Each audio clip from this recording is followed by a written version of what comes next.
नमस्कार दोस्तों, कामयाबी चैनल में आपका स्वागत है।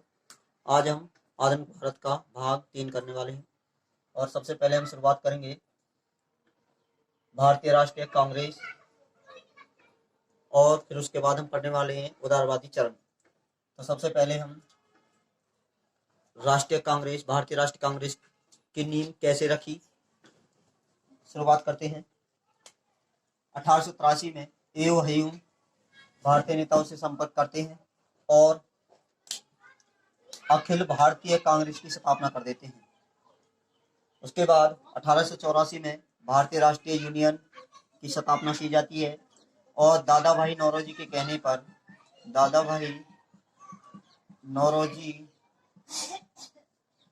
कहने पर इसे भारतीय राष्ट्रीय कांग्रेस कहा जाता है। और भारतीय राष्ट्रीय कांग्रेस की स्थापना की बात करें तो एओ ह्यूम के द्वारा की गई। अगर हम बात करें कि किस वायसराय के समय हुई तो लॉर्ड डफरिन के समय में हुई।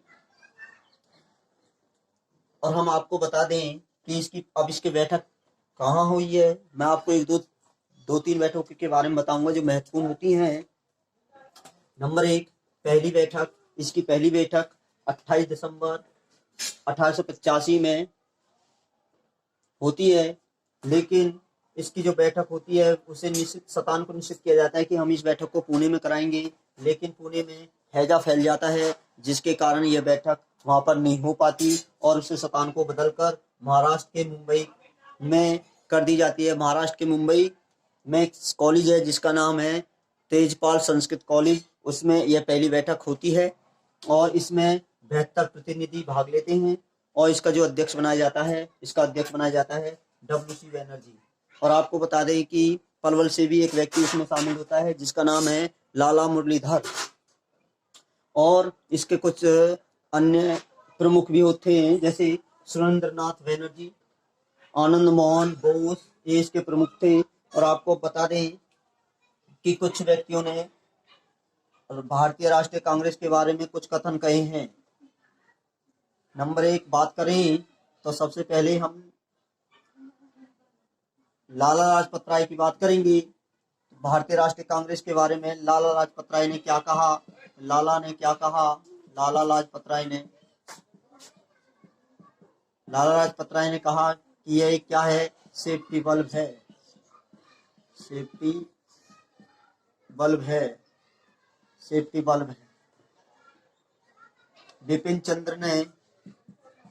बिपिन चंद्र ने इसे तड़ित चालक कहा है। और आरपी दत्त ने इसे जिसे षड्यंत्र सिद्धांत कहा है। अब आगे हम चलते हैं उदारवादी चरण।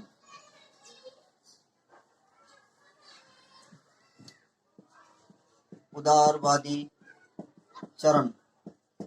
चरण 1885 से 1909 के मध्य होता है। इसके कुछ नेता हैं दादा भाई नौरोजी,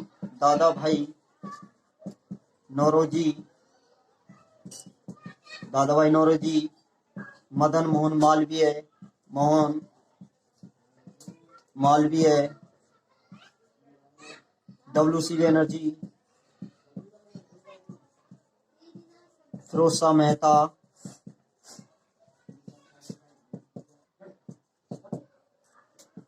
गोपाल कृष्ण गोखले,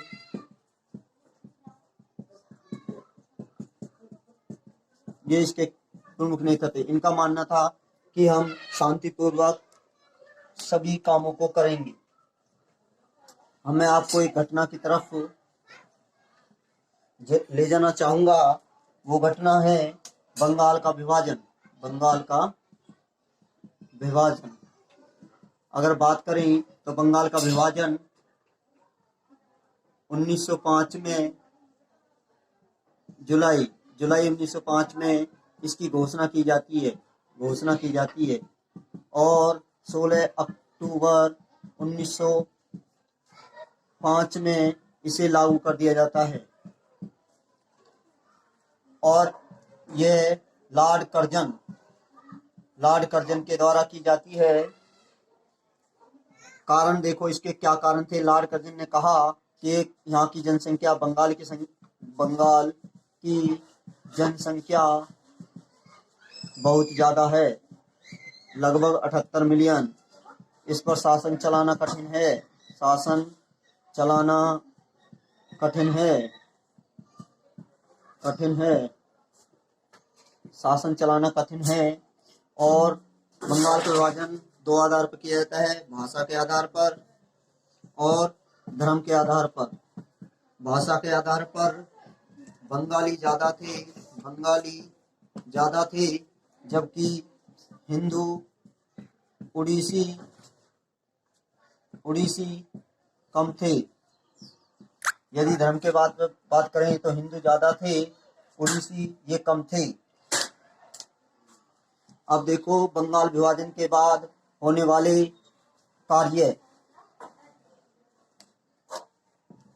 के बाद, बंगाल विभाजन के बाद जब 16 अक्टूबर 1905 को बंगाल का विभाजन हो जाता है तो शोक दिवस मनाया जाता है। शोक दिवस, एक दूसरे को राखी बांधी जाती है, एक दूसरे को राखी बांधी जाती है, एक दूसरे को राखी बांधी जाती है। गंगा स्नान किया जाता है, वंदे मातरम गीत गाया जाता है, वंदे मातरम गीत गाया जाता है। S.N. बनर्जी और आनंद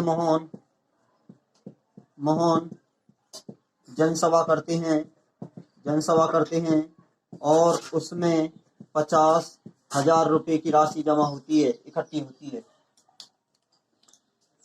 अब आपको बता दें इसका विरोध मुंबई में भी होता है, मुंबई और पुणे में। इसका जो नेतृत्व कर रहे होते हैं वो कर रहे थे बाल गंगाधर तिलक। इसका मद्रास में भी होता है विद्रोह, ये कर रहे होते हैं सी पिल्लई। इसका दिल्ली में विद्रोह होता है जिसका नेतृत्व कर रहे होते हैं सैयद हैदर। इसका पंजाब में भी विद्रोह होता है जिसका नेतृत्व कर रहे हैं लाला लाजपत राय, अजीत सिंह। और आपको बता दें इसी